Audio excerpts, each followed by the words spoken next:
I'm Kerry Fink, and welcome to this edition of Helping Seniors Updates. And what a privilege it is to have you here today, and what a privilege it is to have the president and founder of the Helping Seniors of Brevard organization right here, Joe Steckler. How are you today, Joe?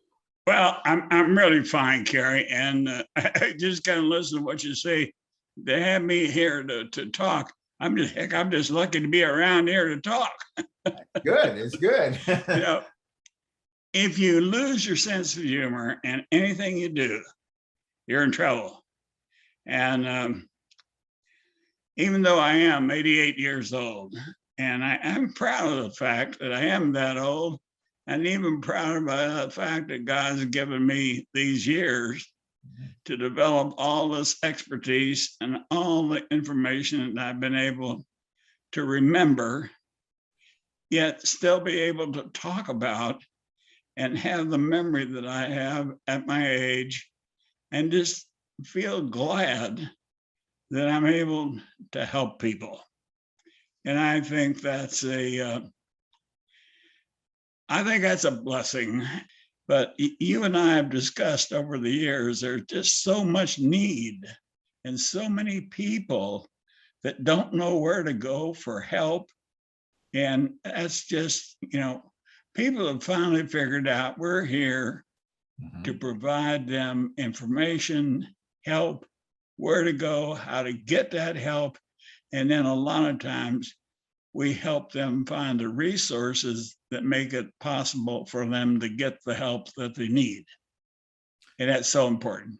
You said that so well, Joe, because I was thinking, here we are, we're in 2022. You envisioned this literally 12 years ago, and I think everything got rolling like 2011. And I was just working on the radio program that we do every week on 90.3 WEJF FM. And I was talking with Dr. Lee Sheldon, who, he's been a supporter of everything on the Helping Senior side. Well, I mean, going back to when you were building. Well, it goes all the way back with the Alzheimer's program. Right. Yeah. And we were talking about the fact that the need for finding help for seniors is greater than it ever has been. And even since the day that you got the whole thing started, this little organization has helped more than, really more than 5,000 families. And today, Nancy Deerdorf, our operations director, she's getting, 350, 425 calls per month, depending on which month you look at. And that number is growing tremendously over years before. And I think it's a sign that we just have so many more seniors, and the need just keeps growing, Joe. Yeah.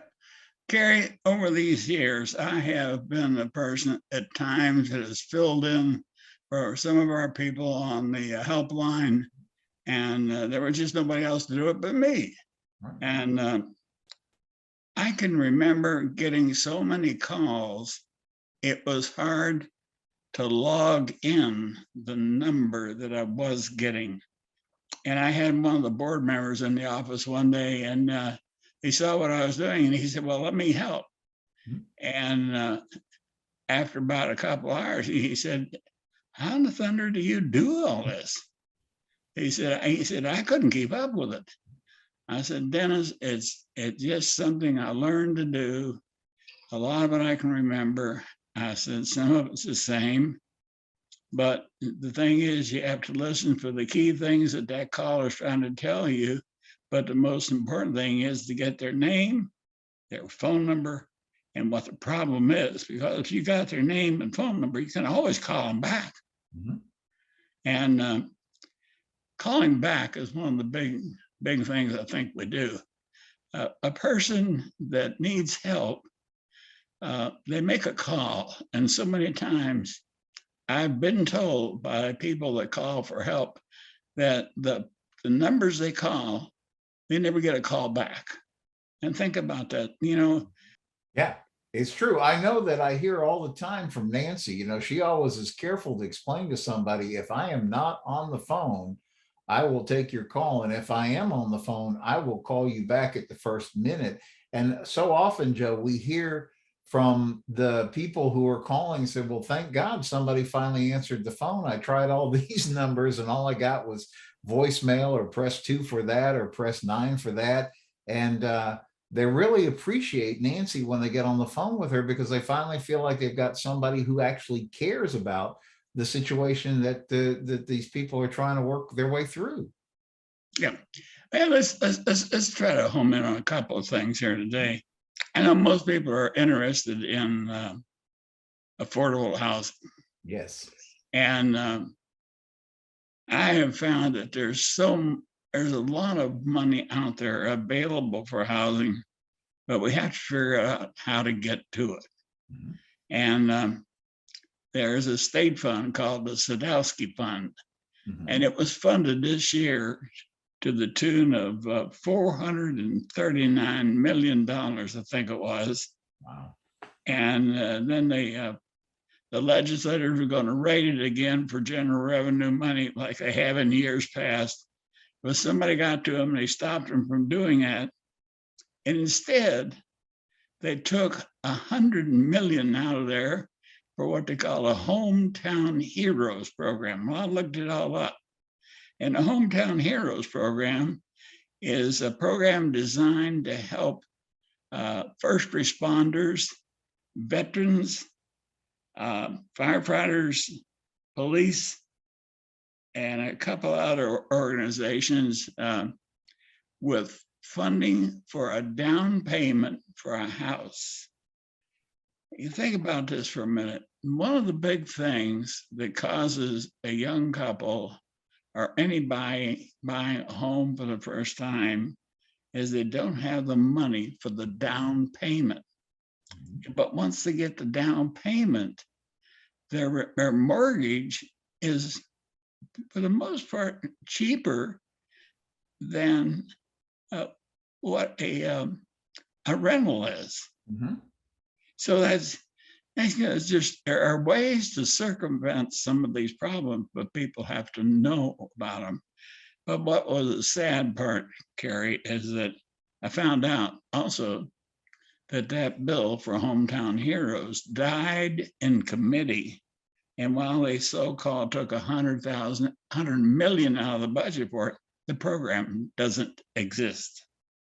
Wow. Now, yeah, most people don't know that. So where is all that money now?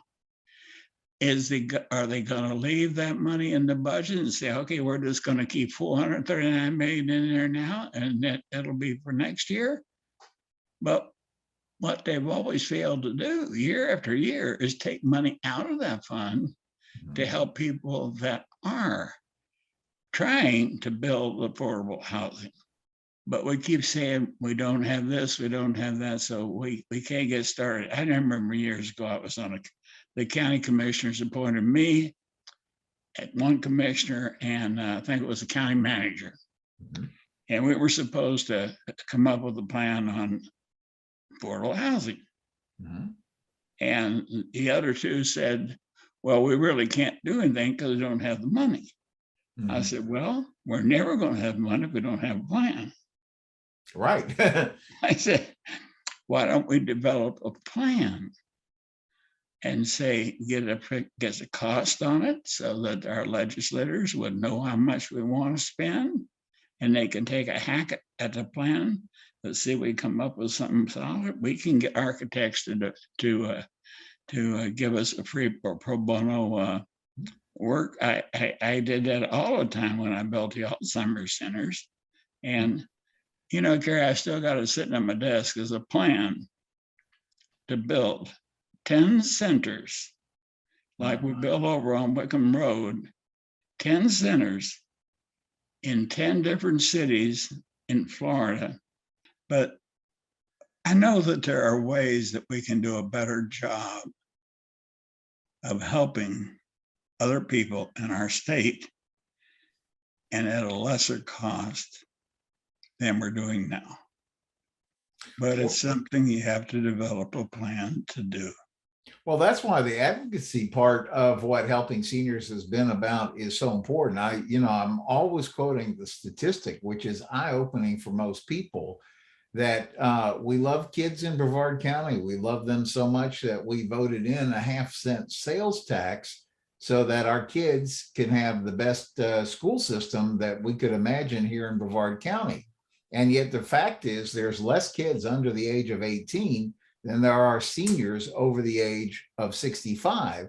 And so the only question is, well, what are we doing that's looking after the needs of seniors in our county? And so that's why the work of helping seniors is so important, because we're the people that get the calls. I mean, I hear from Nancy daily about the challenges that she's trying to help seniors work their way through. I mean, it's everything, Joe. You've been doing the series on affordable housing. You pick up Hometown News or the Senior Scene magazine or Aldea Today, Ebony News Today, and you're reading Joe's columns about the need for affordable housing.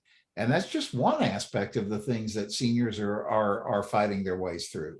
And so that's why, Joe, it's so important that we have everybody's help, both financially and on every level, as we're trying to advocate for the needs for seniors in our area. Yeah. Examples of why we need this housing are probably the things that will drive potential donors to supporting these programs. Every time, Kerry, I mentioned to somebody I'm in conversation with, the one call that Nancy had, it was a 90-year-old woman, homeless. Wow. Living out of her car. And Nancy was able to help her find a place to live. But affordable housing is on us, and we're not going to get rid of it unless we do something about it. I don't want to get wandering too much today, but helping seniors is doing well. I always worry about the what do they call it, the State of the Union, and I call it the state of the financial activities. And are we getting enough financial support from people that think like we do, that want to help us help others? Because the only way our organization functions is through the very generous support of people that care about others. And are thankful for what they have.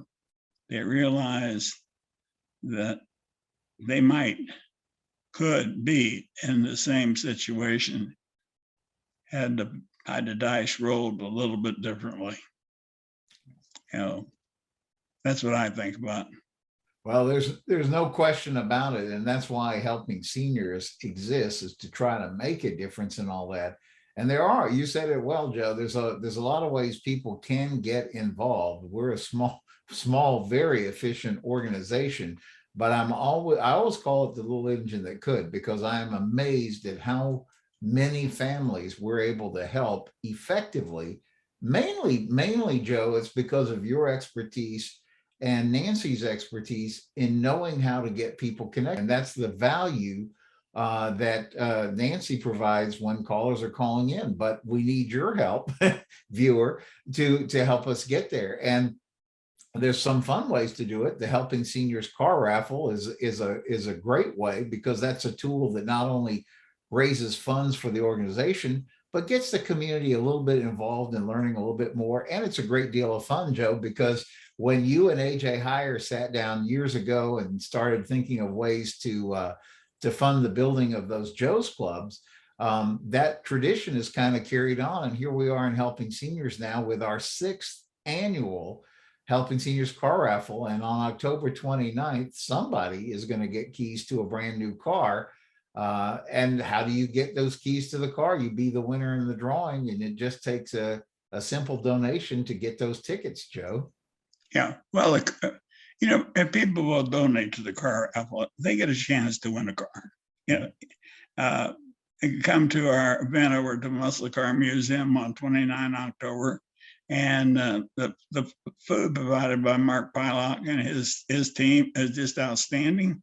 So you get a good meal. You get to see that cars in his collection now is valued at about $250 million. He's got a $30 million building and just finished building the 2nd addition to the big building. He's adding more cars all the time, changing cars, but you get a chance to get food. You got a chance to win. We always have a 50-50, but it's a good night of fun. Yeah. And People have a good time. They look forward to coming. I've had people that come every year because they like the food, they like the companionship, they like to help. Those donors help us maintain our financial stability, and that's how we continue to operate. We do that, and we have sponsors that we hope we can advertise what they do, because most of our sponsors are people that are in the business of caring for people. So we have good sponsors. Why not promote good sponsors? And if we found that somebody wasn't a good organization, we would not have them as a sponsor. So by virtue of the fact that they advertise through us and they're our sponsor, you got a pretty good chance to get an outfit that cares about what they're doing right there. Yeah, it makes a difference. So that's about all I can think of. I can think of all kinds of things, but I don't want to beat everybody to death here, Kerry. no, it's easy enough. Just helpingseniorscarraffle.com. You can get information, get your tickets right online. You can also call Nancy at 321-473-7770. She'll be happy to get you set up with tickets. You can go by any of the Boniface Hires car dealerships, pick up tickets there. And, Joe, you're talking about our sponsors. Almost every single one of them has tickets. So if you're dealing with anybody that's connected to Helping Seniors, just ask them. They'll have the tickets and get you set up. The important thing is it helps keep us going. It helps us do the service to the seniors in our community and their families.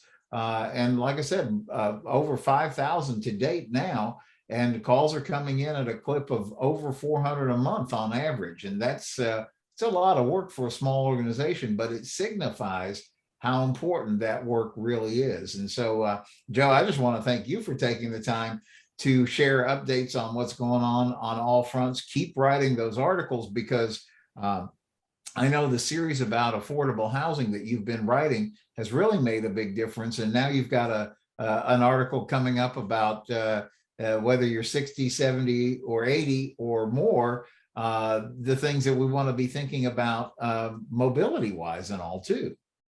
Yeah, I don't want to get stale on articles, so I try to break my affordable housing with some things that seniors need to think about. Just because you're getting older doesn't mean that you stop living. That's right.